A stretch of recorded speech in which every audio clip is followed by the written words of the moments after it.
Yeah, so name Nathan, Nathan, and then Goosens, Goossens. Fire engineer for the Kern County Fire Department. And then today we're in the 5800 block of Krebs Road. We received a call at 1:04 for a potential grass fire. When units weren't responding, our Kern County Fire Dispatch Center, or ECC, received a call of a potential house on fire on the same field that grass fire had started.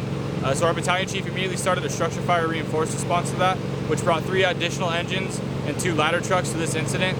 When units arrived on scene, they found a structure fully involved with fire, as well as a grass field on fire. With the substantial dryness of the grass and the wind behind the fire was moving at a rapid rate of spread.